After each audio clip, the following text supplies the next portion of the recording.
The trouble is, over the last 10 or 20 years or 30 years, America's political system has become more and more fragile, more and more centralized in the presidency. So, for example, you have both Democrats and Republicans, with Trump being the most extreme example, implementing issues through executive order, which is not part of the constitutional system.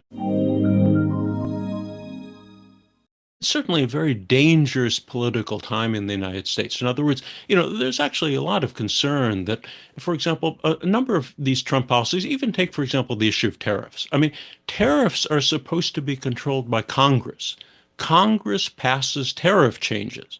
The president does not have the right to implement tariffs, but using legislation, emergency actions, emergency executive orders, Trump is imposing these tariffs in a way that really isn't legally sound. I mean, the trouble is, over the last 10 or 20 years or 30 years, America's political system has become more and more fragile, more and more centralized in the presidency. So, for example, you have both Democrats and Republicans, with Trump being the most extreme example, implementing issues through executive order, which is not part of the constitutional system.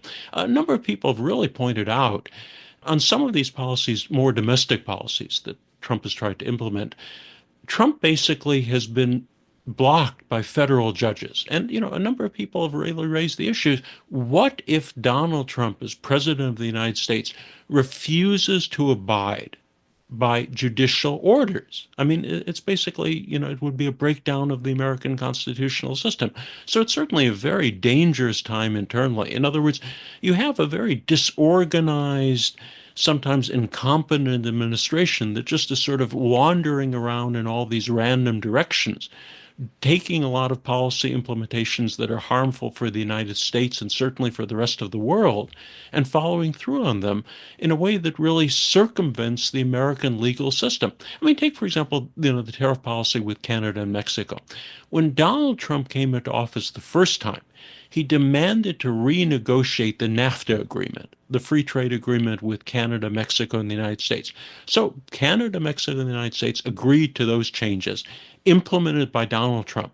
And now when Donald Trump has come in a second time, he's completely ignored all those previous agreements. In other words, it's difficult to work with a country that simply ignores all of its promises, ignores all of its agreements, and does whatever it wants on any policy that comes along.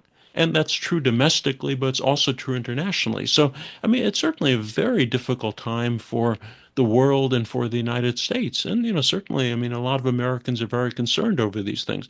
I think it seems to me there's a good possibility what may happen is the backlash of these policies, these economic policies, may be very severe on the American economy. And that may cause, really the destruction of Trump's political support. I mean, one analogy, and this is really not directly related to what we've been talking about, but look at, for example, the focus on cryptocurrencies, bitcoins, meme coins.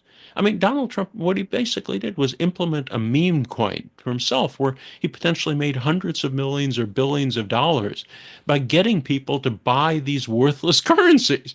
I mean, it's just bizarre. I mean, if somebody would have told any rational person 10 or 20 years ago that so much of the American financial system right now would be wrapped around basically what amounts to a Ponzi scheme. I mean, cryptocurrency is basically a Ponzi scheme.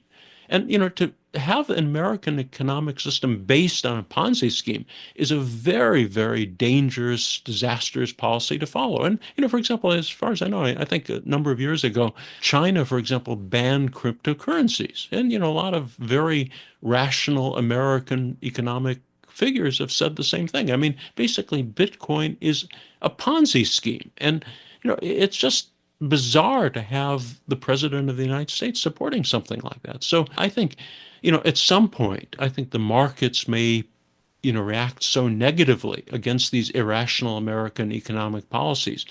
The economic backlash may force Trump to change his ways, but, I just don't know exactly when that will happen.